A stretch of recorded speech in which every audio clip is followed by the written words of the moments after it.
Hi friends, நான் உங்க ஷர்மி. எல்லாரும் எப்படி இருக்கீங்க? நல்லா இருக்கீங்களா? நான் உங்களுக்காக இன்னைக்கு ஒரு சூப்பர் படத்த கொண்டு வந்திருக்கேன். படம் ஆரம்பத்துல இருந்து கடைசி வரைக்கும் ரொம்ப சூப்பரா இருக்குங்க. நம்மள நெறைய இடத்துல அழ வைக்கும்னு கூட சொல்லலாம். அந்த அளவுக்கு ரொம்ப டச்சிங்கான படம். கண்டிப்பா இந்த படம் உங்களுக்கு ரொம்ப பிடிக்கும்னு நம்புறேன். மறக்காம இந்த படத்த பாக்குறதுக்கு முன்னாடி ஒரு லைக்க தட்டி விட்டுருங்க. நம்மளோட சேனலையும் சப்ஸ்கிரைப் பண்ணிக்கோங்க. சரி, நம்ம கதைக்குள்ள போயிருவோமா?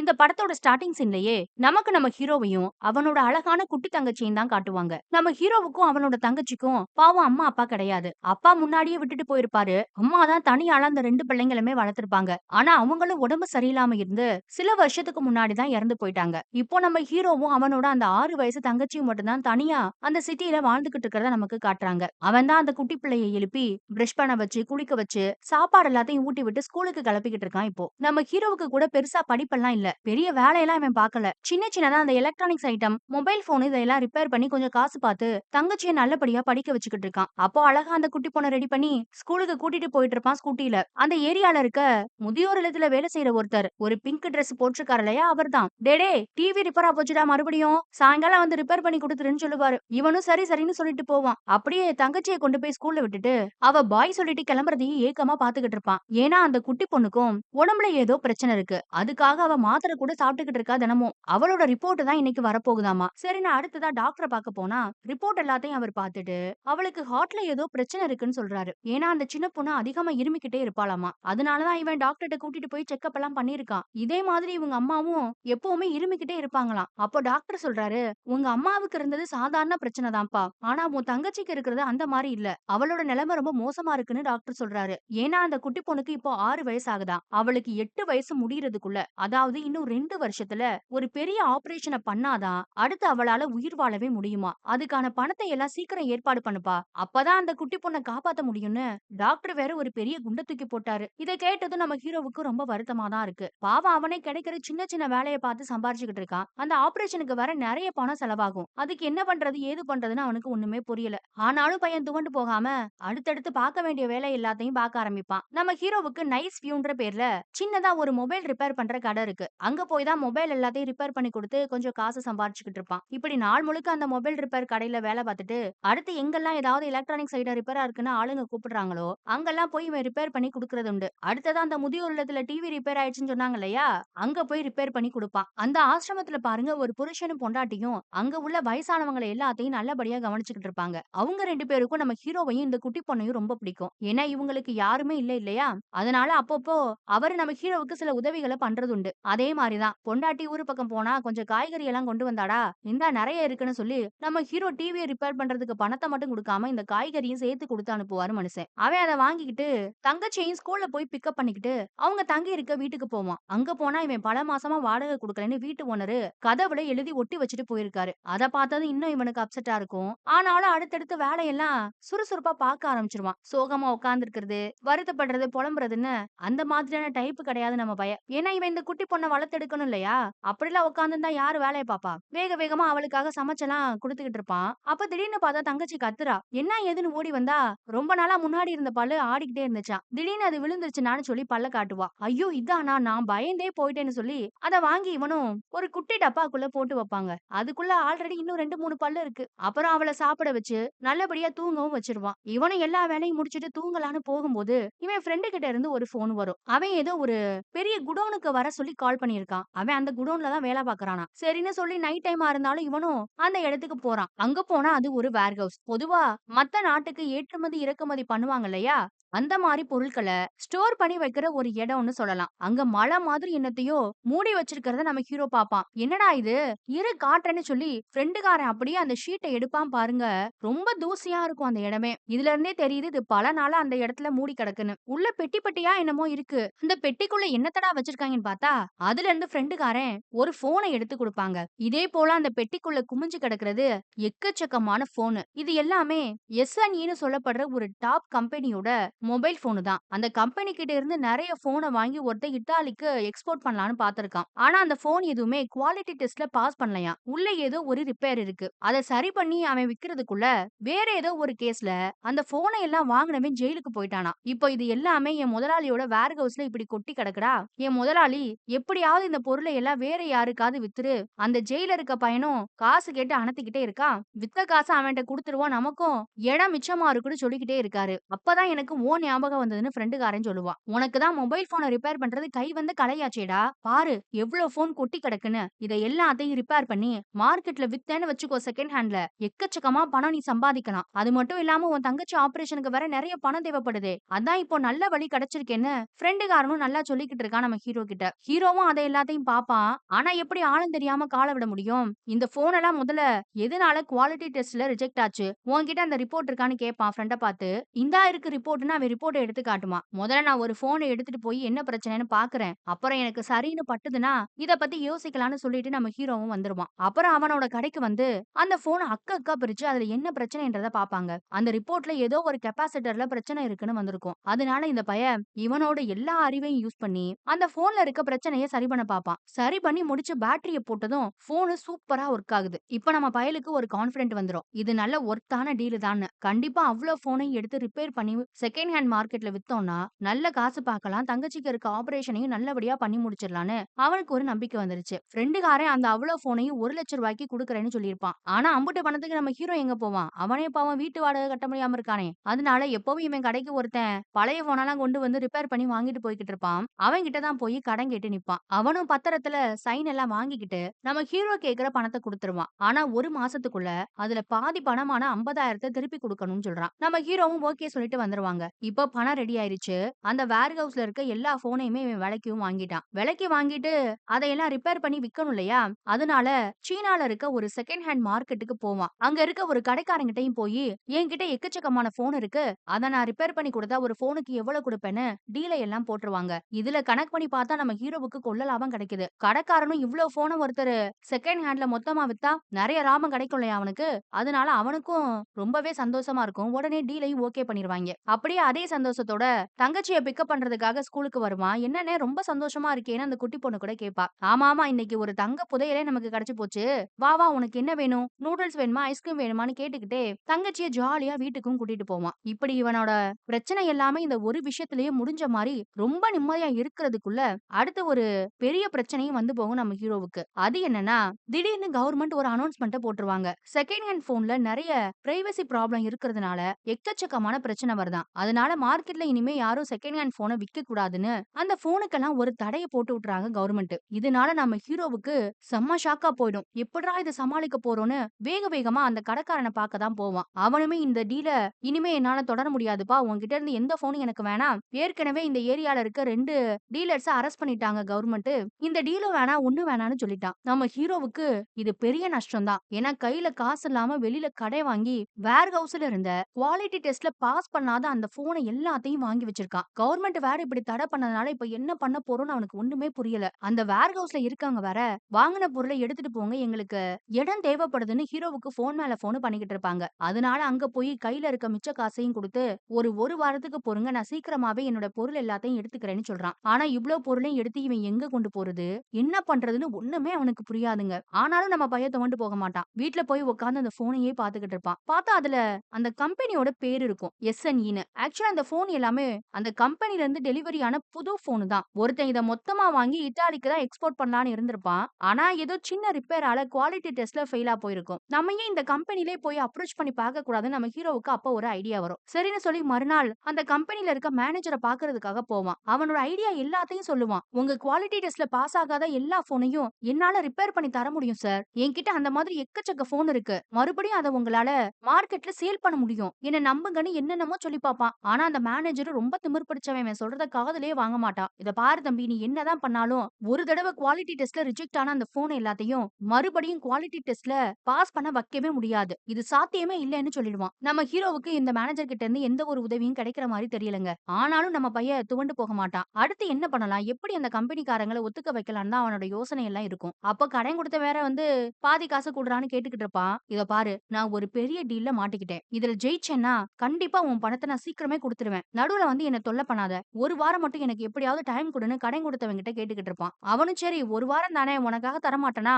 ஆனா ஒரு வாரத்துக்குள்ள நீ காசை குடுக்கலன்னு வச்சுக்கோயேன். அப்புறம் உன் கடையில இருக்க பொருளை எல்லாத்தையுமே நான் எடுத்துட்டு போக வேண்டியது இருக்கும்னு கடன் கொடுத்தவனு ஹீரோ கிட்ட சொல்லிட்டு போயிடுவான். இவனுக்கு ஒண்ணுமே புரியாது. என்னடா பண்றது ஏதுடா பண்றதுன்னு முழிச்சுக்கிட்டே இருப்பான். சரி குவாலிட்டி டெஸ்ட்ல இந்த போன பாஸ் பண்ண வைக்க முடியாதுன்னு அந்த மேனேஜர் சொன்னா, நம்மளே எப்படியாவது இத கணக்கச்சிதமா சரி பண்ணி, அந்த டெஸ்ட்ல பாஸ் பண்ண வச்சு ரிப்போர்ட்டையும் எடுத்துட்டு போலான்னு நம்ம ஹீரோவுக்கு அடுத்ததா ஒரு ஐடியா வரும். அதுக்கான வேலைய தான் அடுத்து பாப்பான். அந்த சீன் பார்க்கிறதுக்கு ரொம்பவே சூப்பரா இருக்குங்க. அழகா அந்த போன எடுத்து அக்கக்கா பிரிப்பான். அந்த பார்ட்ஸ் எல்லாத்தையும் ரொம்ப சூப்பரா அரேஞ்ச் பண்ணுவான். அந்த போன் முன்னாடி பார்க்க எப்படி இருந்தது? அந்த போன்ல என்ன பிரச்சனை? அத இவன் எப்படி சரி பண்ணா? ஃபைனலா இவன் அந்த போன டிமாடிஃபை பண்ணிருப்பான் இல்லையா? அந்த ரிப்போர்ட்ன்னு எல்லாத்தையும் சூப்பரா ரெடி பண்ணிருவான். அழகா அத குவாலிட்டி டெஸ்ட்டுக்கும் எடுத்துட்டு போயிருவான். இதுக்கு நடுவுல நம்ம ஹீரோ பாவம் தங்கச்சிய ஸ்கூல்ல கொண்டு போய் விடுறது, ஸ்கூல்ல இருந்து கூட்டிட்டு வரதுன்னு அந்த வேலையும் செஞ்சுகிட்டு இருப்பான். குவாலிட்டி டெஸ்ட்டோட ரிப்போர்ட் வர நாளும் வந்துரும். இவனுக்கு அப்படியே ரொம்ப தயக்கமா, பயமா இருக்கும். ஏன்னா இதுல பாஸ் ஆனா மட்டும் தான் அடுத்து இந்த போன யார் மூலமா எப்படி விக்கிறதுன்றதையே இவன் யோசிக்க முடியும். அடுத்த கட்டத்துக்கு அப்பதான் நம்ம ஹீரோவால போகவே முடியும். ஒருவேளை இந்த டெஸ்ட்ல பாஸ் ஆகலைன்னா மொத்தமும் முடிஞ்சு போச்சுன்னே சொல்லலாம். அதனால ஒரு பதட்டத்தோடயே பையன் வெளிய வெயிட் பண்ணிட்டு இருப்பான். ஆனா கடவுள் புண்ணியத்துல குவாலிட்டி டெஸ்ட்ல இவன் கொண்டு போன போன் பாஸ் ஆயிருங்க. அதாவது இவனோட மெத்தட் பாஸ் ஆயிடுச்சு. அத பார்த்ததும் தான் இவனுக்கு அப்பாடான்னு இருக்கும். அடுத்ததா அந்த ரிப்போர்ட்ட எடுத்துக்கிட்டு மேனேஜர பார்க்க போவான். இவன் என்னதான் சொன்னாலும் அந்த பையன் அந்த ரிப்போர்ட்ட பார்க்கறதாவும் இல்ல, அத காதுல வாங்குறதாவும் இல்ல. ஆனா இப்போ மேனேஜர் மட்டும் தனியா இருக்க மாட்டான். அந்த கம்பெனியோட ஓனர் இருக்காரு இல்லையா? அவரு அங்க வேக வேகமா நடந்து போய்க்கிட்டு இருப்பாரு. எங்கேயோ வெளிய கிளம்புறாரு போல. இந்த மேனேஜர் பையன் எப்படியாவது இவன் அங்க இருந்து விரட்டணும்ன்றதெல்லாம் குறியா பேசிக்கிட்டே இருப்பான். சார் புரிஞ்சுக்கோங்க சார், ப்ளீஸ் சார்ன்னு எவ்வளவோ இவன் கெஞ்சி பார்த்தாலும், இத பாரு உன் வயசு என்னடா? ஒரு 20 வயசு இருக்குமா உனக்கு? இந்த வயசுல உனக்கு இதெல்லாம் தேவையா? வயசுக்கு ஏத்த வேலைய பாரு போன்னு சொல்லிட்டு திட்டி விட்டு அனுப்பிருவான் அந்த மேனேஜர். இதுல நம்ம ஹீரோவுக்கு ரொம்ப டென்ஷன் ஆயிரும். என் வயசுக்கும் இதுக்கும் என்னையா சம்மந்தம் இருக்குன்னு அந்த மேனேஜரை பார்த்து கத்திருவான். இத அந்த ஓனர் கவனிச்சிடுறாருன்னு கூட சொல்லலாம். ஆபீஸுக்குள்ள போன அந்த ஓனரு மறுபடியும் வெளியே கிளம்பி போவாரு. இந்த மேனேஜர் பையன் இருக்கான் இல்லையா? அவன் ஏதோ ஒரு டீல ஓகே பண்ண சொல்லியிருப்பான் போல. ஆனா இது நல்லால. இத ஓகே பண்ண முடியாதுன்னு சொல்லிட்டு அவர் கிளம்பிக்கிட்டு இருக்காரு வெளியில. இப்பதான் நம்ம ஹீரோவுக்கும் ஒரு ஐடியா தோணும். எதுக்கு நம்ம அந்த மேனேஜர் பையன் கிட்ட பேசணும்? நேரடியா அந்த ஓனர்ட்டயே பேசி பார்க்கலாமேன்னு அவர்கிட்ட போய் பேசிக்கிட்டு இருப்பான். அவர் ஆனா வேக வேகமா நடக்குறாரு வெளியில. இத பாருப்பா, நான் 3 மணிக்கு ஒரு ட்ரெயின புடிக்கணும். 1 மாசம் கழிச்சு தான் அந்த ஆபீஸ்க்கு வருவேன். எதா இருந்தாலும் நீ நான் வந்ததுக்கு அப்புறம் பேசிக்கோ. சார் சார் ப்ளீஸ் சார் ஒரு 10 நிமிஷம் மட்டும் டைம் குடுங்கன்னு கெஞ்சி கேட்பான். இத பாரு தம்பி, அந்த அளவுக்குலாம் எனக்கு டைம் கிடையாது. நீ போயிட்டு 1 மாசம் கழிச்சு வான்னு ஓனர் சொல்லிருவாரு. ஆனாலும் அவனால இந்த நாள மிஸ் பண்ண முடியலன்னு கூட சொல்லலாம். அவரு போனதுக்கு அப்புறமா வேக வேகமா அங்க இருந்த இன்னொருத்தன அடிச்சு புடிச்சு அவர் எங்கடா போறாரு, எந்த ட்ரெயின்ல போறாருன்றதெல்லாம் விசாரிச்சுக்கிட்டு வேக வேகமா அந்த ட்ரெயின பிடிக்கிறதுக்காக இவன் ஓடுவான். வேகமா ஸ்கூட்டி எடுத்துக்கிட்டு போவான். ஒரு லெவலுக்கு மேல ஸ்கூட்டி வேற ஸ்கிட் ஆகி கீழ விழுந்துரும். ஆனாலும் கெந்தி கெந்திக்கிட்டு ரோட்ல ஓடுவான். அந்த நேரத்துல ஒரு கார் வந்து அடிச்சிரும். ஆனா பெரிய ஆக்சிடென்ட் இல்லனாலும் அவனுக்கு நல்ல அடிபட்டுருச்சுன்னு சொல்லலாம். வலிக்குது தான். ஆனாலும் அந்த வலி, வேதனை எல்லாத்தையும் பொறுத்துக்கிட்டு ஓடிக்கிட்டு இருக்கான். அந்த ஓனரும் அவர் பிடிக்க வேண்டிய ட்ரெயின பிடிச்சிட்டு உள்ள உட்கார்ந்து ட்ரெயின் மூவ் ஆக ஆரம்பிச்சுக்கிட்டு இருக்கு. நம்ம பையனும் கையில இருந்த காசை எல்லாம் போட்டு அவர்கிட்ட அந்த 10 நிமிஷத்த வாங்கணும்ன்றதுக்காக அந்த ட்ரெயினுக்கு இவனும் டிக்கெட் எடுத்து ட்ரெயினுக்குள்ளேயும் போயிடுவாங்க. மூச்சரைக்க ஓடி போய் அவர் முன்னாடி பொத்துன்னு விழுவான். அவர் அப்படியே ஷாக் ஆகி பாப்பாரு. எனக்கான 10 நிமிஷம் இப்போ உங்ககிட்ட இருக்கா சார்ன்னு கேட்பான். அவருக்கு இவனோட செயலெல்லாம் பார்த்து கொஞ்சம் ஆச்சரியமா தான் இருக்கும். சரி வா தம்பி உட்காருன்னு சொல்லி அவனோட ரிப்போர்ட் எல்லாத்தையும் வாங்கி பாப்பாரு. சரி உன்னோட ஐடியா என்னன்னு கேட்டா, அந்த போன் எல்லாத்தையும் மறுபடியும் என்னால சரி பண்ணி தர முடியும். உங்களால அத மறுபடியும் என்கிட்ட இருந்து வாங்கி மார்க்கெட்ல விக்க முடியுமான்னு கேட்பான். ஆனா இது வரைக்கும் சைனால யாருமே இப்படி பண்ணதில்லையா. ஒரு தடவை அவங்களோட கம்பெனியோட பொருள் குவாலிட்டி டெஸ்ட்ல ஃபெயில் ஆயிடுச்சுன்னா அத அப்படியே விட்டுருவாங்களாம். மறுபடியும் அத போட்டு நோண்டிக்கலாம் இருக்க மாட்டாங்களாம். புதுசா தான் போன் எல்லாம் தயார் பண்ணுவாங்களாம். இதையெல்லாம் சொல்றது ஓனர் கிடையாது, பக்கத்துல இருக்க மேனேஜர் தான். யாரும் பண்ணலனா என்ன, நம்ம பண்ணி பார்க்கலாமேன்னு ஹீரோ ரொம்ப கான்ஃபிடென்ட்டா சொல்லுவான். ஆனா அவனோட கான்ஃபிடென்ட் அந்த ஓனருக்கு புடிச்சு போயிருது. சரி தம்பி உன் வயசு என்னன்னு கேட்பாரு. 20ன்னு சொல்லுவான். சரி நான் உனக்கு ஒரு வாய்ப்பு தரேன். நீ அந்த போனை எல்லாத்தையும் அக்கா பிரிச்சு அதுல இருக்க பிரச்சனை எல்லாத்தையும் சரி பண்ணணும். அதுக்கு உனக்கு முதல்ல ஒரு ஃபேக்டரி தேவைப்படும். வேலைக்கு ஆள் தேவைப்படுவாங்க. அந்த அத்தனை போனையும் நீ கணக்கச்சிதமா சரி பண்ணிடு. அடுத்து அத நீ குவாலிட்டி டெஸ்ட்க்கு கொண்டு போணும். அது மட்டும் குவாலிட்டி டெஸ்ட்ல பாஸ் ஆயிடுச்சுன்னா அந்த போன் எல்லாத்தையும் நான் ரிட்டர்ன் வாங்கிக்கிறேன். நம்ம 2 பேரும் சேர்ந்து இத ஒரு பிசினஸா கூட பண்ணலாம். இவனுக்கு அத கேட்டது ரொம்ப சந்தோஷமா தான் இருக்கு. அதுக்கப்புறம் தான் மனுஷன் ஒரு ட்விஸ்டே வைக்கிறாரு. அவர் எந்த ஒரு அட்வான்ஸும் குடுக்க மாட்டாராமா. அதாவது இது எல்லாமே இவன் பண்ணணும். ஆனா அவனோட ஓன் ரிஸ்க்ல தான் பண்ண போறான். எல்லாத்தையும் பண்ணி அந்த டெஸ்ட்ல பாஸ் ஆகுறதுக்கு அப்புறம் தான் அத வாங்கிட்டு இவர் பணம் குடுப்பாரு. ஒருவேளை பாஸ் ஆகலனா நஷ்டம் இவன சார்ந்தது தான். இதுக்கும் அவருக்கும் சம்பந்தம் இல்ல. இதுதாங்க அந்த டீல். நம்ம ஹீரோவுக்கு வேற வழி இல்ல. அதனால ஓகே சொல்லிடுவான். அப்படியே அங்க இருந்து ஸ்கூலுக்கு போனா நைட் ஆயிரும். தங்கச்சி எப்பயும் சாயங்காலத்தையே பிக்கப் பண்ணிருவான் இல்லையா?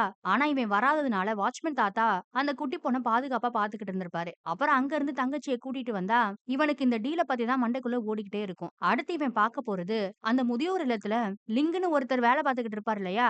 அவரைத்தான். அவர்கிட்ட போய் தான் ஹெல்ப் கேட்பான். ஏன்னா இப்ப இவனுக்கு ஒரு ஃபேக்டரி செட்டப் வேணும். அந்த ஃபேக்டரிய ஒழுங்கா பாத்துக்கிறதுக்கு ஒரு ஆள் வேணும். அதுக்காக இவனோட ஐடியா எல்லாத்தையும் சொல்லுவான். ஆனா அவர் முதல்ல வேண்டான்னு தான் சொல்லுவாரு. ஏன்னா ஏற்கனவே இவன் கடை வாங்கி தான் இந்த போனை எல்லாம் வாங்கியிருக்கான். இன்னும் ஃபேக்டரிய போட்டு ஆள போட்டு இவ்ளோ வேலையும் பண்ணி பண்ணி ஒருவேளை அந்த குவாலிட்டி டெஸ்ட்ல கடைசியா அந்த போன் எல்லாம் பாஸ் ஆகலன்னா உன் வாழ்க்கையே போயிடும் பாத்துக்கோ. எனக்கு என்னமோ இது பெரிய ரிஸ்கா தெரியுதுன்னு சொல்றாரு. அப்பா அவன் என்ன சொல்லுவானா, எனக்கு இதை தவிர வேற வழி கிடையாது. தங்கச்சியோட ஆபரேஷனுக்கு கிட்டத்தட்ட 3 லட்சத்துல இருந்து 5 லட்சம் யுவான் தேவைப்படுமா. இந்த டீல மட்டும் நல்லபடியா முடிச்சு கொடுத்துட்டா 4 மாசத்துல என்னால 8 லட்சம் யுவான சம்பாதிக்க முடிஞ்சிருக்கும். அதனால இந்த ரிஸ்க் நான் எடுத்துதான் ஆகணும்னு அவன் சொல்லுவான். சரின்னு அவரும் ஹெல்ப் பண்றேன்னு ஓகே சொல்லிடுவாருங்க. அடுத்து இப்ப ஃபேக்டரிய பிடிக்கிறதுக்கு இவனுக்கு எக்கச்சக்கமா பணம் தேவைப்பட்டதுனால இவன் ஏற்கனவே ஒரு மொபைல் கடைய நடத்திக்கிட்டு இருந்தான் இல்லையா, அத காலி பண்ணி அதுக்கு ரெண்டுக்கு கொடுத்த பணத்தை எல்லாத்தையும் வாங்கிடுவான். அப்புறம் இவன் வண்டிய வித்துடுவாங்க. இப்படி கொஞ்சம் கொஞ்சமா இவனால முடிஞ்ச அளவுக்கு பணத்தை எல்லாம் சேமிச்சுக்கிட்டு இருப்பான். அதே நேரத்துல இவன் இதுக்கு முன்னாடி பெரிய பெரிய இந்த கண்ணாடி பில்டிங்ல எல்லாம்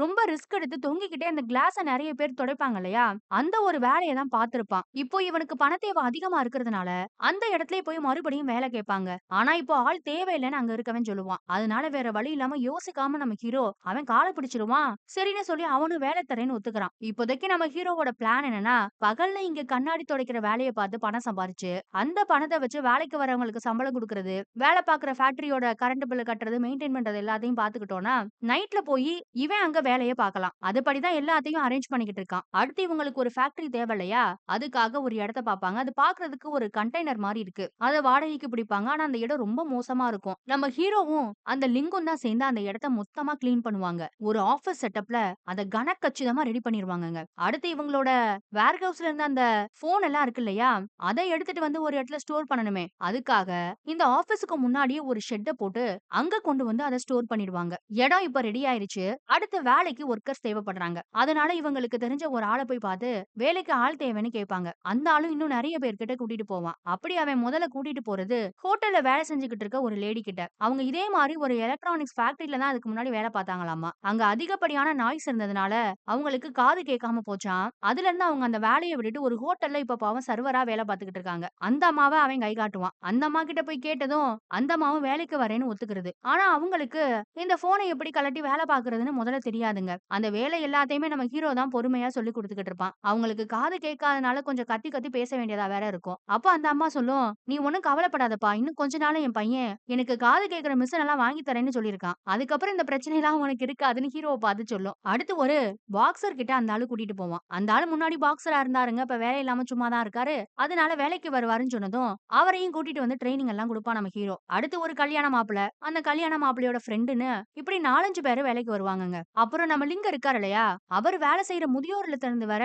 4, 5 வயசானவங்க வந்து நாங்களும் வேலைக்கு வரோம்னு நிப்பாங்க. சரின்னு அவங்களையும் கூட்டிட்டு வந்து எப்படி போனை கலட்டி ரிப்பேர் பண்ணணும்ன்ற அந்த வித்தை எல்லாத்தையும் நம்ம ஹீரோ கத்து கொடுப்பான். அப்புறம் இவன் கம்பெனிக்கான அந்த டீமும் ரெடி ஆயிரும். அவங்க எல்லாரும் ரொம்ப அழகா குரூப் போட்டோ வேற எடுத்துப்பாங்கங்க. அப்புறம் அந்த ஃபேக்டரியில தொடர்ந்து வேலை விறுவிறுப்பா நடந்துகிட்டே இருக்கும். பகல்ல மிஸ்டர் லிங் இருக்காரு இல்லையா, அவர் தான் ஃபேக்டரிய பாத்துப்பாரு. நம்ம ஹீரோ அந்த டைம்ல போய் கண்ணாடி துடைக்கிற வேலை எல்லாத்தையும் பார்த்துட்டு வருவான். அப்புறம் தங்கச்சிய ஸ்கூல்ல இருந்து சாயங்காலம் கூட்டிட்டு வரணும். பைக்க வித்துட்டதுனால இப்போ பஸ்ல தான் வந்து போய்கிட்டு இருக்கான். அப்ப அந்த குட்டி பொண்ணு ஒரு நாள் கேப்பா, ஏன்னா நான் பெரிய பொண்ணா வளருவேனா இல்லையான்னு. இத பார், கண்டிப்பா நீ பெரிய பொண்ணா வருவ. உனக்காக தான் அண்ணன் கஷ்டப்பட்டு உழைக்கிறேன் இல்லையா, கஷ்டப்படும் போது எதுவுமே கிடைக்காம போகாது. அதனால நீ பயப்படாம இரு. அங்க பாத்தியா அந்த ஒரு பெரிய பில்டிங், அது நான் சின்ன வயசுல எப்படி இருந்தேனோ அதே மாதிரிதான் இருக்கு. ஆனா நான் பாரு பெரிய பையனா வளரல, அதே போல நீயும் ரொம்ப பெரிய பிள்ளையா வளருவேன்னு சொல்லுவான். அடுத்து கிடைக்கிற டைம்ல எல்லாம் இந்த ஃபேக்டரியில அந்த பையன் வேலை பார்த்துக்கிட்டு இருப்பாங்க. அவனுக்கு அந்த கண்ணாடி துடைக்கிறதுல கிடைக்கிற சம்பளம் எல்லாத்தையும் இங்கே கொண்டு வந்து வேலை பார்க்கறவங்களுக்கு அதுக்கான சம்பளமா இவன் கொடுத்துக்கிட்டு இருப்பான். அப்படி ஒரு நாள் எல்லாருக்கும் சம்பளம் கொடுத்துக்கிட்டு இருக்கும்போது கல்யாண மாப்பிள்ளையோட ஃப்ரெண்டு ஒருத்தன் இருக்கான் இல்லையா, அவனுக்கு 100 ரூபாய் கம்மியா கொடுத்துருவான். அவன் வந்து ஏன்னு சத்தம் போடுவான். ஏன்னா அந்த பையன் ஒழுங்கா வேலைக்கு வரது இல்லையா, 5, 6 நாள் லீவு போட்டுட்டானா. அது மட்டும் இல்லாம மத்தவங்கள விட நீ கம்மியான நேரம் தான் வேலை பாக்குறேன்னு நம்ம ஹீரோ சொல்லிக்கிட்டு இருக்கான். இதனால அவன் கோவப்பட்டு கத்திட்டு இந்த வேலையும் வேணா ஒண்ணு வேணான்னு சொல்லிட்டு வெளியே கிளம்பி போயிடுவான். இவனுக்காக அவனோட ஃப்ரெண்டு அந்த கல்யாண மாப்பிள்ளை வந்து நம்ம ஹீரோ கிட்ட மன்னிப்பெல்லாம் கேட்பான். ஆனாலும் நம்ம ஹீரோ அதை பெருசா எடுத்துக்க மாட்டான். மேனேஜர் லிங்க் இருக்கா இல்லையா, அவரை கூப்பிட்டு எக்ஸ்ட்ரா கொஞ்சம் பணம் போட்டு வேலையை விட்டு போன அவன் கிட்ட கொடுங்கன்னு சொல்லிக்கிட்டு இருப்பான். அந்த அளவுக்கு ரொம்ப பொறுமையும் நிதானமும் நம்ம ஹீரோ கிட்ட இருக்கு. இத பார்த்து அந்த லிங்குக்கே கொஞ்சம் ஆச்சரியமா தான் இருக்கும். இதுக்கு நடுவுல அந்த பெரிய கம்பெனியோட மேனேஜர் அனுப்புனதா சொல்லி ஒருத்தன் நம்ம ஹீரோவை தேடி வருவான். அவன் ஏதோ தனியா கூட்டிட்டு போய் பேசுவான். நம்ம ஹீரோ வேண்டாம் முடியாதுன்னு சொல்லிட்டு வருவான். அப்போ அந்த லிங்க் என்னப்பா யாரு வேணும் விசாரிச்சு பார்த்தா அந்த மேனேஜர் தான் அந்த பையல அனுப்பி விட்டுருக்கான். நம்ம கிட்ட இருக்க போன் எல்லாத்தையுமே இவங்க கேக்குறாங்கன்னு சொல்லுவாங்க. எதுக்குடா அவன் கேக்குறான்னு பார்த்தா இந்த மாதிரி பழைய போனை எல்லாத்தையும் கெமிக்கலுக்குள்ள போட்டா கொஞ்சம் காஸ்ட்லியான மெட்டல் எல்லாம் கிடைக்குமா, அதுக்காக தான் அந்த டீல பேசுறதுக்காக இங்க வந்திருக்கான். நான் முடியாதுன்னு சொல்லி அனுப்பிட்டேன்னு நம்ம ஹீரோ சொல்லிக்கிட்டு இருக்கான். ஏன்னா அந்த பிசினஸ் வந்து ரொம்ப இல்லீகலா. அந்த பெரிய முதலாளியோட மேனேஜர் இருக்கான் இல்லையா, அவன் இதையும் சைடுல பாத்துக்கிட்டு இருக்கான் போல இல்லீகலா. அவன் தான் ஆள் அனுப்பி பார்த்திருக்கான். ஆனா நம்ம ஹீரோ கட் அண்ட் ரைட்டா முடியாதுன்னு சொல்லிட்டான். அப்புறம் திடீர்னு 4, 5 பேர் ஃபேக்டரிக்கு வெளியில உட்கார்ந்திருப்பாய்ங்க. பார்க்கறதுக்கு ரவுடி பையங்க மாரி இருக்காய்ங்க. யார்ரா அவெங்க? எதுக்கு இங்க உட்கார்ந்திருக்காய்ங்கன்னு வந்து விசாரிச்சா, இந்த கம்பெனில ஒரு காது கேட்காத லேடி வேலை செய்வாங்க இல்லையா? அவங்கள பார்க்கறதுக்காக தான் யாரோ வந்திருக்காங்கன்னு, அங்க வேலை பார்க்கிறவங்க எல்லாம் சொல்லிக்கிட்டு இருப்பாங்க நம்ம ஹீரோ கிட்ட. அவங்களும் அந்த அம்மாவ கூட்டிட்டு போய் ஏதோ தனியா பேசிக்கிட்டு இருக்காய்ங்க. அப்படி என்ன பேசுறாங்கன்னு பார்த்தா, இவங்க ஏற்கனவே ஒரு ஃபேக்டரில வேலை பார்த்திருப்பாங்க. அப்படி வேலை பார்த்ததுல தான் அவங்களுக்கு காது கேட்காம போயிருந்திருக்கும். ஏன்னா, அங்க இருந்த நாய்ஸ் பொல்யூஷன் தான் அதுக்கு காரணமாம். அதனால இந்த அம்மா பழைய ஓனர் மேல கேஸ போட்டிருக்கான். அந்த கேஸ வாபஸ் வாங்க சொல்லி தான் ரவுடி அனுப்பி வச்சிருக்காரு அந்த ஓனரு. இந்த அம்மா முடியாதுன்னு சொல்லிக்கிட்டு இருக்கும். அவன் கேஸ எப்படியாவது வாபஸ் வாங்குன்னு இந்த அம்மா கிட்ட சண்டை போட்டுக்கிட்டு இருக்கான். இதுல 2 பேருக்கும் ரொம்பவே வாக்குவாதம் ஆயி போயிரும். அதுல அவன் அந்த லேடிய சப்புன்னு ஒரு அறை விட்டுருவாங்க. அவன் அரைஞ்சதுல வேற அந்த அம்மாவோட காது மிஷின் பாவம் உடைஞ்சு கீழ விழுந்துருச்சு. அது அவங்க பையன் ஆசையா அந்த அம்மாவுக்காக கஷ்டப்பட்டு சேர்த்து வச்ச பணத்துல வாங்கி குடுத்தது. இதையெல்லாம் பார்த்து பொறுக்க முடியாம நம்ம ஹீரோ ஓடி போய் அரைஞ்சவன ஒரே மிதியா மிதிச்சு தள்ளி விட்டுறான். அவன் கேங் சும்மா இருப்பாங்களா? அவங்க மொத்தமா வந்து நம்ம ஹீரோவ அடிக்க, நம்ம ஹீரோவோட ஆளுங்க எல்லாம் போய் அவங்கள அடிக்கன்னு பெரிய கலவரமாயி போயிரும். ஆனா நம்ம ஹீரோவோட டீம்ல இருக்கவங்க எல்லாம் வயசானவங்க தானே. அவங்க எல்லாம் ஒரு லெவலுக்கு மேல அந்த ரவுடி கேங் கிட்ட அடி வாங்கிட்டு தான் இருப்பாங்கங்க. அப்பதான் ஒரு ஆள் என்ட்ரி குடுப்பாரு பாருங்க. அவர்தான் நம்ம ஃபேக்டரில வேலை பார்க்குற அந்த பாக்ஸர். அவர் பாக்ஸர்ன்றதே அங்க பாதி பேர் மறந்திருந்தாங்க இத்தன நாளா. அவருக்கே கூட அது இப்பதான் ஞாபகம் வந்திருக்குமோ என்னமோ. மனுஷன் வந்து வெறித்தனமா அங்க இருக்க ஒவ்வொருத்தரையும் அடி அடின்னு அடிச்சு ஒரு மூலையில உட்கார வச்சிருவாரு. நம்ம ஹீரோவும் மத்தவங்களும் போய் போலீஸ்க்கு ஃபோன் பண்ண போறோம்னு அவங்க கிட்ட சத்தம் போட்டுக்கிட்டு இருக்கும்போது, பின்னாடி ஏதோ ஒரு சத்தம் கேட்குது. என்னடான்னு பார்த்தா, முதல்ல அடி வாங்குச்சே ஒரு அம்மா. அது ஒரு பெரிய கோடாரி எடுத்துக்கிட்டு வரும். எதுக்குடான்னா, பையன் வாங்கி குடுத்த காது மிஷின அவன் உடைச்சுப்புட்டான்ல, அவன இன்னைக்கு கொல்லாம விடமாட்டேன்னு வெறி கொண்டு வந்துகிட்டு இருக்கு. கல்யாண மாப்பிள மேனேஜர் எல்லாரும் புடிச்சு தொங்குவாங்க வேண்டாம் வேண்டான்னு. போச்சு இந்த அம்மா இன்னைக்கு கொலை பண்ண போகுதுன்னு நினைக்கும்போது, ஹீரோ கத்துவான். நான் அத சரி பண்ணி குடுத்துறேன், நான் அத சரி பண்ணி குடுத்துறேன்னு அவங்களுக்கு காது மிஷின் உடைஞ்சதுனால காது கேட்கல பாவம். அங்க அடி வாங்குன ரவுடிங்க கூட அவன் சரி பண்ணி குடுத்துருவான்மா, அவன் சரி பண்ணி குடுத்துருவான்மான்னு ரொம்ப கத்துவாய்ங்க. எல்லாரும் கத்தவும் தான் அந்த அம்மாவுக்கு அது கேட்கும். அப்புறம் அவங்க கொஞ்சம் சாந்தமாயிடுறாங்க. ஆனா போலீஸ் வந்து 2 குரூப்பையுமே அள்ளிட்டு போயிரும். நீங்களும் தானே அவங்கள அடிச்சிருக்கீங்க. அதுக்காக அவங்க கிட்ட மன்னிப்பு கேளுங்கன்னு நம்ம ஹீரோவோட டீம் கிட்ட கேட்டா, அதுல ஒரு வயசான தாத்தா இருக்காரு இல்லையா? அவரு முடியவே முடியாதுன்னு சொல்லிருவாரு. அவங்க தான் முதல்ல எங்க இடத்துக்கு வந்து எங்க ஃபேக்டரில வேலை பார்க்குற பொண்ணு மேல கை வச்சாய்ங்க. அதனால நாங்க அடிச்சோம். நாங்க எதுக்கு மன்னிப்பு கேட்கணும்னு கட் அண்ட் ரைட்டா பேசிருவாரு. இத பார்த்துட்டு அந்த போலீஸ் ஆபீசரே ஆடி போயிருவாரு. அப்புறம் எல்லாரும் கை தட்டி அந்த தாத்தாவ பாராட்டிக்கிட்டு இருப்பாங்க. இவங்கலாம் இப்போ ஒண்ணு மண்ணுமா ஒரு குடும்பம் மாரி பாசமா வளர ஆரம்பிச்சுட்டாங்கன்னு கூட சொல்லலாம். அடுத்தது அங்க வேலை செய்ற அந்த கல்யாண மாப்பிள இருக்கான் இல்லையா? அவனுக்கு கல்யாணம் நடக்கும். எல்லாரும் குடும்பமா அங்க போயிருப்பாங்க. நம்ம ஹீரோ தான் போய் மாப்பிள சார்பா ஸ்பீச் எல்லாம் குடுப்பான். தங்கச்சியும் கூட போயிருப்பா. ஆளாளுக்கு நல்லா பாட்டு பாடி குடிச்சு என்ஜாய் பண்ணி ரொம்ப சந்தோஷமா இருப்பாங்க அந்த கல்யாணத்துல. அப்போ அங்க வேலைய விட்டு போனான் இல்லையா அந்த மாப்பிளக்காரனோட ஃப்ரெண்டு, அவனும் வந்து நம்ம ஹீரோ கிட்ட மன்னிப்பெல்லாம் கேட்பான். மறுபடியும் நான் வேலைக்கு வரேன்னு சொல்லி ஹீரோ கிட்ட கேட்கவும், அவனும் எதையுமே மனசுல வச்சுக்காம அவன வேலைக்கும் வர சொல்லிருவாங்க. இந்த அளவுக்கு ஒரே குடும்பமா, ஒரே டீமா எல்லாரும் ரொம்ப சந்தோஷமா இருக்காங்க. அப்புறம் அங்க இருந்து வீட்டுக்கு பஸ்ல போகும்போது, தங்கச்சி அண்ணன் தூங்குறதையே பார்த்துக்கிட்டு வரும். அண்ணன் நமக்காக எவ்வளவு கஷ்டப்படுறான்றத யோசிச்சுட்டே வருது அந்த குட்டி பொண்ணு. அப்புறம் வீட்டுக்கு போய் பார்த்தா இன்னொரு பெரிய ஷாக்கு. வீட்டு வாடகை குடுக்கலன்னு ஓயாம வீட்டு ஓனர் ஃபோன் பண்ணிட்டே இருந்தான்ல, அந்த ஆளு வீட்டுக்கு பூட்ட போட்டுட்டாரு. ஃபோன் பண்ணி பார்த்தாலும் எந்த ரெஸ்பான்ஸும் கிடையாது. அதனால வேற வழி இல்லாம இவங்க ஃபோனை எல்லாம் ரிப்பேர் பண்றதுக்காக வச்சிருக்காங்கல்ல ஒரு ஃபேக்டரி. அந்த இடத்துக்கு தான் தங்கச்சிய கூட்டிட்டு போய் தங்க வைப்பான். அங்க மேனேஜர் லிங் தான் வந்து எல்லா ஏற்பாடையும் பண்ணி குடுப்பாரு. இன்னும் ஏதாவது உதவி வேணும்னா கேளுன்னு சொல்லிட்டு போவாரு. அதுக்கப்புறமா தங்கச்சிய இவனும் ஒரு வழியா தூங்க வைப்பான். நீயும் தூங்குனேன்னு தங்கச்சி சொல்லுவா. ஆனா இல்லம்மா, உன்னை தூங்க வச்சுட்டு அண்ணன் அடுத்து போய் இந்த ஃபோனை எல்லாத்தையும் ரிப்பேர் பண்ணணும்னு சொல்லிக்கிட்டு இருப்பான். அவளுக்கு ரொம்ப கஷ்டமா இருக்கும் அண்ணனோட நிலைமைய நினைச்சு. அப்படியே அந்த குட்டி பொண்ணு கண்ண மூடிட்டு தூங்க தான் முயற்சி பண்ணுவா. ஆனா அவள அறியாம கண்ல இருந்து தண்ணீரா வந்துகிட்டே இருக்கும். அத பார்த்து ஒரு பக்கம் நம்ம ஹீரோ வேற கண் கலங்கி அழுதுகிட்டு இருப்பான். அப்புறம் அவள நல்லபடியா தூங்க வச்சுட்டு நைட் எல்லாம் உட்கார்ந்து அந்த போனை எல்லாத்தையும் ரிப்பேர் பண்ணிக்கிட்டு இருப்பாங்க. அப்புறம் மறுநாள் காலையில விடிஞ்சதும் பார்த்தா ஹீரோ அங்க இருக்க மாட்டான். மத்த ஒர்க்கர்ஸ் தான் வந்திருப்பாங்க. அப்பதான் அவங்களுக்கு பெரிய ஷாக்கு. அவன் நைட் எல்லாம் வேலை பார்த்திருக்கிறது தெரியும். அவன் வீட்டை காலி பண்ணிட்டு தங்கச்சியோட இங்க வந்து தங்கி இருக்கிறதும் அப்பதான் அவங்களுக்கு தெரியும். அவங்களுக்கு அதை பார்க்க ரொம்ப கஷ்டமா தான் இருக்கும். இன்னொரு பக்கம் நம்ம ஹீரோவோ பகல்ல அந்த கண்ணாடி துடைக்கிற வேலைக்கு போறாங்க. அத முடிச்சிட்டு சாயங்காலத்துல போய் தங்கச்சிய ஸ்கூல்ல இருந்து கூட்டிட்டு இந்த ஃபேக்டரிக்கு வந்து நைட்ல வேலை எல்லாத்தையும் பார்ப்பான். இப்படிதான் இவனோட வாழ்க்கை ஒரு ரொட்டீனா மாறி மாறி போய்கிட்டு இருக்கும். பாவம் இவனுக்கு தூங்குறதுக்கு சாப்பிடறதுக்குன்னு நேரமே இருக்காது. அப்படி ஒரு நாள் இவங்க அந்த ஃபேக்டரியில தங்கி இருக்கும்போது அந்த இடத்துல ரொம்ப கொசு கடியா இருக்கும். இந்த குட்டி பொண்ணு கொசுவெல்லாம் அடிச்சு விரட்டிட்டு இருப்பா. கொசு வேற பாவம் அவள நிறைய இடத்துல கடிச்சு வச்சிரும். அப்புறம் அதை கவனிச்சுட்டு நம்ம ஹீரோ தான் வந்து மருந்தெல்லாம் கூட அவளுக்கு போட்டு விடுவான். அப்படியே 2 பேரும் ஜாலியா விளையாடிட்டு இருப்பாங்க. இப்படி இவங்க 2 பேரும் சிரிச்சு விளையாடி ரொம்ப நாள் ஆச்சுன்னு கூட சொல்லலாம். நல்ல ஜாலியா சிரிச்சு விளையாடினதுக்கு அப்புறமா அண்ணன் மேல படுத்துக்கிட்டே அந்த பொண்ணு ஒரு கேள்வி கேட்கும். ஏன்னா நான் கொஞ்ச நாள்ல செத்து போயிடுவேனான்னு. இவனுக்கு ரொம்ப கஷ்டமா இருக்கும் அதை கேட்கும்போது. கவலைப்படாத, நம்ம சீக்கிரமாவே ஆபரேஷன் எல்லாம் பண்ணிருவோம். உன்ன காப்பாத்திருவேன் அண்ணா. நீ எதுக்கும் கவலைப்படாதன்னு அந்த குட்டி பொண்ணுக்கு தைரியம் சொல்லிக்கிட்டு இருப்பான். அப்படியே அந்த பொண்ணு தூங்குனதுக்கு அப்புறமா அவங்களோட நிலைமைய நெனச்சு அவனுக்கு ரொம்ப அழுகையா வேற வரும். அடுத்து இதே ரொட்டீன்ல கொஞ்சம் கொஞ்சமா வேலையும் நல்லபடியா நடந்து, அவங்க கிட்ட இருந்த அந்த பார்ட்ஸ் எல்லாத்தையும் நல்லபடியா ரிப்பேரும் பண்ணிட்டாங்க. அந்த ஷெட்ல இருந்தது இல்லையா பாக்ஸ், அதெல்லாம் கூட கொஞ்சம் கொஞ்சமா குறைய ஆரம்பிச்சுச்சு இப்போ. எல்லாமே இப்படி நல்லபடியா போயிட்டு இருக்கும்போது, நைட் டைம்ல நம்ம ஹீரோ ஒரு நாள் கண் முழிச்சு வேலையெல்லாம் பாத்துக்கிட்டு இருப்பான். அப்ப அந்த குட்டி தங்கச்சி வந்து, "அண்ணா வெளிய ஏதோ சத்தம் கேக்குதுன்னு" சொல்றா. இவனும் என்னன்னு போய் பார்த்தா, இவங்களோட பொருள் எல்லாத்தையும் எதிர்த்தாப்புல ஒரு ஷெட்ல போட்டு வச்சிருப்பாங்க இல்லையா? அது எல்லாத்தையுமே அந்த பெரிய முதலாளியோட மேனேஜர் ஒருத்தன் இருக்கான்ல, அவனோட ஆளுங்க வந்து ஆட்டைய போட்டுக்கிட்டு இருக்காய்ங்க. இவன பார்த்ததும் அவங்களுக்கு ஒரே ஷாக்கு.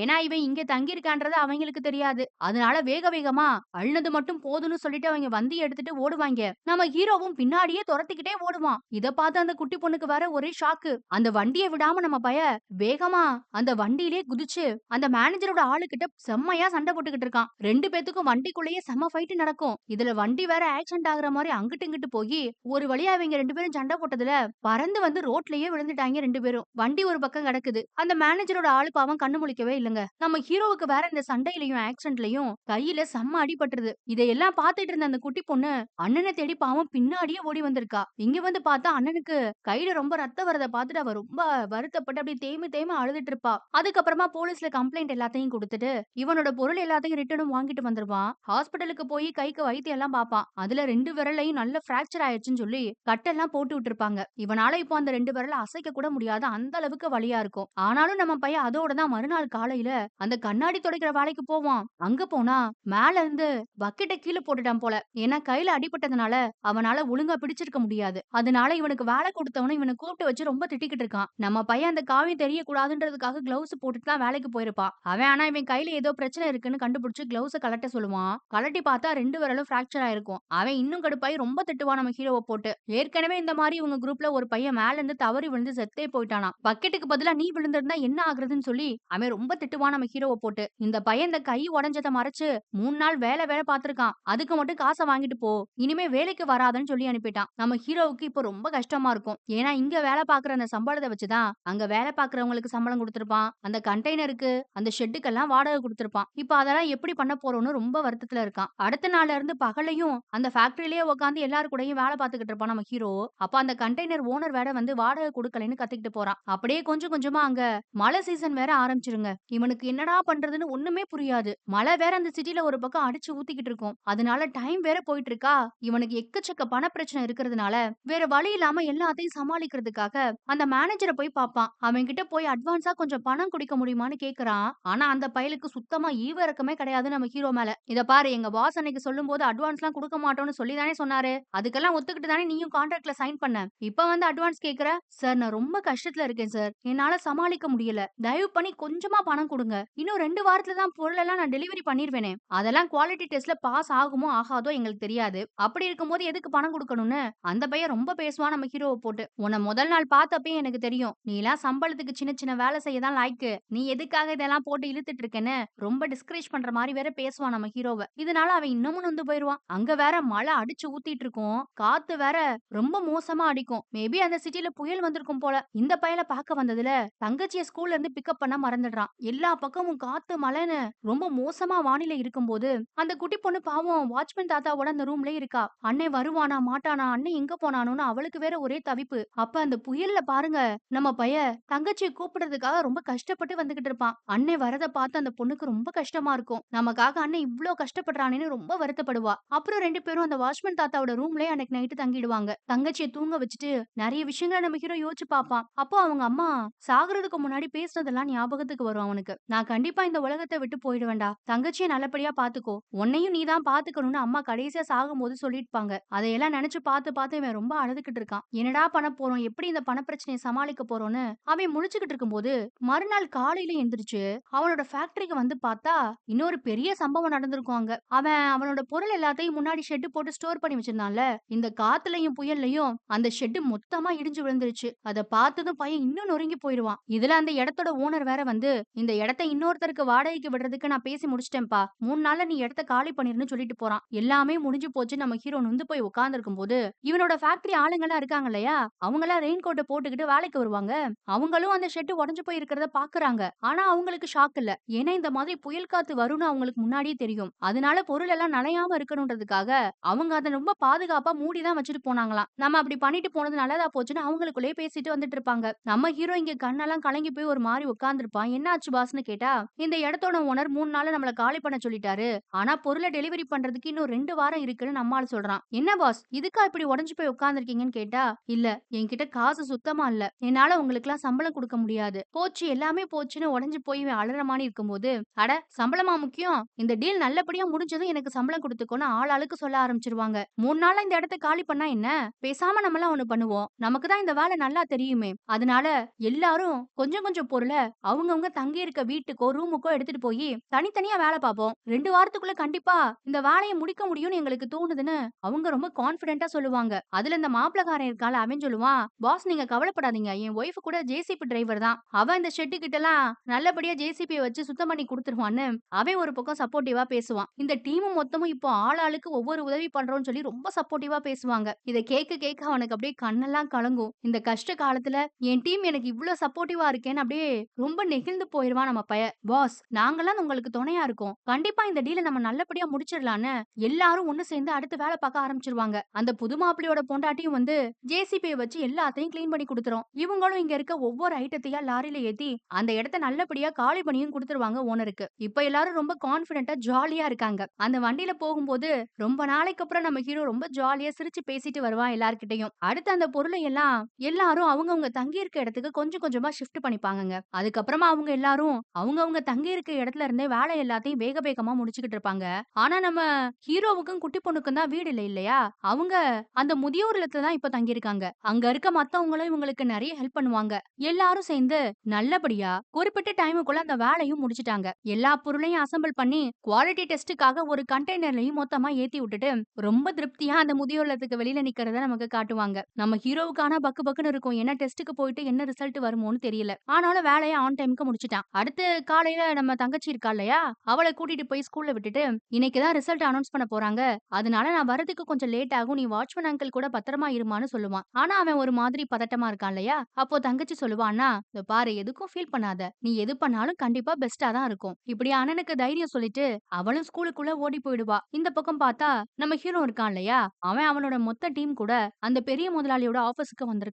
அப்போ அவரு உள்ளயும் கூப்பிட்டு விடுவாருங்க. இவன் டீம் மொத்தத்தோடயும் தான் உள்ளயும் போவான். அவரு பார்த்துட்டு யார் இவங்கலான்னு கேட்கும்போது, இவங்கலாம் என்னோட பார்ட்னர்ஸ்ன்னு சொல்லுவான். எந்த இடத்துலயும் அவங்கள ஒர்க்கர்ஸ்னும், டீம் மெம்பர்ஸ்னும் சொல்ல மாட்டான். சரின்னு அவங்க எல்லாம் சோஃபால உட்கார வச்சுட்டு, இவன் அவருக்கு முன்னாடி போய் உட்காருவான். அவரும் பேச ஆரம்பிப்பாரு. "எனக்கு புரியுதுப்பா. நீ பண்ணியிருக்கிறது ரொம்ப கஷ்டமான வேலை. இதுக்கு நீ நெறைய எஃபோர்ட் போட்டிருப்பேன்னு எனக்கு தெரியுது. அது மட்டும் இல்லாம ஆன் டைம்க்கு வேற இத முடிச்சு குடுத்திருக்க. ஆனா குவாலிட்டி டெஸ்டோட ரிப்போர்ட் எல்லாம் வந்துருச்சு. நம்மளோட அக்ரீமெண்ட் படி குவாலிட்டி டெஸ்ட்ல 85% பாஸ் ஆயிருக்கணுமாமா." என்ன சொல்ல போறாரோன்னு அவனுக்கு அப்படியே பக்கு பக்குன்னு அடிச்சுக்கிட்டே இருக்கும். சுத்தி இருக்கவங்க எல்லாம் எதிர்பார்த்துட்டு இருப்பாங்க. "உன்னோட ப்ராடக்ட் குவாலிட்டி டெஸ்ட்ல 87% பாஸ் ஆயிடுச்சுன்னு" சொல்லுவாரு. அவ்ளோதாங்க. அவனுக்கு இப்பதான் மூச்சே வரும். அப்பாடான்னு இருக்கும். சுத்தி இருக்கவங்க எல்லாம் ரொம்ப சந்தோஷப்படுவாங்க. ஆனா கத்தி கூச்சல் போட்டு எதையும் வெளியில காட்டிக்க மாட்டாங்க. ஒரு மாதிரி சைலன்ட்டா சந்தோஷப்படுவாங்க. அவனோட கைய பார்த்துட்டு, "நீ எந்த அளவுக்கு உழைச்சிருக்கேன்னு எனக்கு நல்லா புரியுதுன்னு" சொல்லுவாரு. "உன்னோட பொருள் எல்லாத்தையும் நான் வாங்கிட்டு பணம் குடுத்துர்றேன்ப்பா." அப்புறம் அவர் ஒரு புது இண்டஸ்ட்ரிய லான்ச் பண்ண போறாராம். "அதுக்கு என் கூட நீ சேர்ந்துக்கிறியா? 2 வருஷத்துக்கு வேணா கான்ட்ராக்ட் போட்டுக்கலாம். 5 மில்லியன் யுவான் குடுக்குறேன்னு சொல்றாரு." உனக்கு ஓகேவான்னு வேற கேட்பாரு. எவனாவது நோன்னு சொல்லுவானா? ஆனா நம்ம ஹீரோ, "நான் உங்ககிட்ட ஒரு கொஸ்டின் கேட்கலாமான்னு?" கேட்பான். "என்னப்பா கேளுன்னு" கேட்டா, "இந்த தடவையாவது அட்வான்ஸ் பணம் ஏதாவது குடுப்பீங்களா? மாட்டீங்களான்னு?" கேட்பான். அவரும் அவனோட நிலைமைய எல்லாம் புரிஞ்சுகிட்டு, பையன் ரொம்ப அடி வாங்கிட்டான் போலயேன்னு, "கண்டிப்பா இந்த தடவ உனக்கு தேவையான அட்வான்ஸ் பணம் எல்லாத்தையும் நான் குடுக்குறேன்னு" சொல்லிட்டாரு. அவனுக்கு அப்பாடான்னு இருக்கும். எல்லாம் நல்லபடியா முடிஞ்சதுனால, மெதுவா அந்த ஆஃபீஸ விட்டு வருவாங்க. அந்த மேனேஜர் பையன்லாம் இவங்கள திரும்பி கூட பார்க்க மாட்டான். கப்சுப்புன்னு ஒரு ஓரமா நின்னுக்கிட்டு இருப்பான். லிஃப்ட்டுக்குள்ள வந்ததும், இவ்ளோ நேரம் அடக்கி வச்சிருந்த சந்தோஷம், அழுகைன்னு எல்லாம் வெளியில வருங்க. எல்லாரும் லிஃப்ட்டுக்குள்ள காச்சு மூச்சுன்னு கத்தி சந்தோஷத்த வெளிப்படுத்துவாங்க. ஒருத்தர் அழுவாரு, ஒருத்தர் சிரிப்பாரு. எல்லாம் கட்டி புடிச்சு ஒண்ணும் ஒண்ணுமா ஆனந்த கண்ணீர் விட்டு என்ஜாய் பண்ணி கத்துவாங்க. எவ்ளோ கஷ்டப்பட்டுருப்பாங்க. அதுக்கெல்லாம் இப்போ ஒரு பெரிய கிஃப்ட் கிடைச்ச மாதிரி இருக்கும். அந்த சீன் பார்க்கவே ரொம்ப சூப்பரா இருந்ததுன்னு சொல்லலாம். அடுத்து தங்கச்சிக்கும் நல்லபடியா ஆப்பரேஷன் எல்லாத்தையும் முடிச்சிருவான். அப்புறம் 6 வருஷம் கழிச்சு என்ன நடக்குதுன்றத நமக்கு காட்டுவாங்கங்க. நம்ம ஆளு வேற கெட்டப்ல சும்மா இந்த கொரியன் டிராமா, சைனீஸ் டிராமாலலாம் சிஇஓஸ் வருவாங்க இல்லையா? கோட் சூட் போட்டுட்டு, கண்ணாடி போட்டுட்டு, அந்த மாரி வேற லுக்ல வந்து இறங்குவான். அவன் ஸ்டேஜ் ஏறுனதும் எல்லாரும் கைத்தட்டி ஆரவாரம் பண்ணுவாங்க. நைஸ் வியூ எலக்ட்ரானிக் காம்போனன்ட்ற இவனோட கம்பெனி இப்போ ஒரு புது ப்ராடக்ட்ட லான்ச் பண்ண போறாங்களாமா. அதுக்கு தான் நம்ம பையன் ஸ்டேஜ் ஏறி இருக்கிறதே. கீழ பார்த்தா எல்லாரும் உட்கார்ந்திருப்பாங்க. எல்லாரும் வேற வேற கெட்டப்ல கோட் சூட் போட்டு ரொம்ப ரிச் ஆனவங்களா மாறிட்டாங்க. ஆனா இவங்கலாம் இப்போ இந்த கம்பெனில வேலை பார்க்கல. ஆளாளுக்கு தனித்தனியா அவங்க அவங்களோட துறையில வேற லெவல்ல வந்திருப்பாங்க. உதாரணத்துக்கு சொல்லணும்னா நம்ம பாக்ஸர் ஒரு பாக்ஸிங் கிளப்பையே இப்ப வச்சிருக்காரு. அவரும் அந்த காது கேட்காத லேடி இருப்பாங்க இல்லையா? அவங்க 2 பேரும் கல்யாணம் பண்ணிக்கிட்டாங்க. நம்ம புது மாப்பிள்ளையா இருந்தவருக்கு ஒரு குட்டி பொண்ணு இருக்கா. இப்படி ஆளாளுக்கு வேற லெவல்ல டெவலப் ஆயிருப்பாங்க. அவங்களுக்கெல்லாம் இவனோட வளர்ச்சிய பார்க்க ரொம்ப சந்தோஷமா இருக்கும். எல்லாரும் நல்லா என்ஜாய் பண்ணுவாங்க அந்த நேரத்துல. அப்புறம் நம்ம குட்டி தங்கச்சி கூட இப்ப ஹை ஸ்கூல் படிக்கிற பெரிய பொண்ணா வளர்ந்துட்டா. அப்புறம் நம்ம ஹீரோ இருக்கானே, அவன் அவனோட கம்பெனிக்கு பெரிய சிஇஓ. அது மட்டும் இல்லாம முன்னாடி காலேஜ் படிப்பெல்லாம் படிச்சிருக்க மாட்டான் இல்லையா? இப்போ காலேஜ் படிப்பெல்லாம் கூட அவன் முடிச்சுட்டான். அடுத்து எல்லாரும் சேர்ந்து இந்த இடத்துலயும் ஒரு குரூப் போட்டோ எடுத்துப்பாங்க. அப்போ நமக்கு பழைய கம்பெனியோட போட்டோவையும் காட்டுவாங்க. அப்பைக்கும் இப்பைக்கும் பெரிய வித்தியாசம் இருக்கும். அந்த ஒரு வித்தியாசம் என்னன்னா, உழைச்சா முடியாதது எதுவுமே இல்லைன்றது தான். உழைப்புனால இவங்க எந்த அளவுக்கு வளர்ச்சி அடைஞ்சிருக்காங்கன்றத அந்த 2 போட்டோவும் காட்டும். அப்படியே இந்த படத்த அழகா முடிச்சுட்டாங்க. படம் சூப்பரா இருந்ததுல. உங்களுக்கு இந்த படம் எந்த அளவுக்கு பிடிச்சிருக்குன்றத மறக்காம கமெண்ட்ல சொல்லுங்க. அப்படியே போற போக்குல ஒரு லைக்கையும் தட்டி விட்டுருங்க. அப்பதான் இந்த மாதிரியான ஒரு சூப்பர் படம் இன்னும் நெறைய பேர சென்றடையும். இதே போல இன்னும் சூப்பரான படத்தோட அடுத்து உங்கள மீட் பண்றேன். Thank you.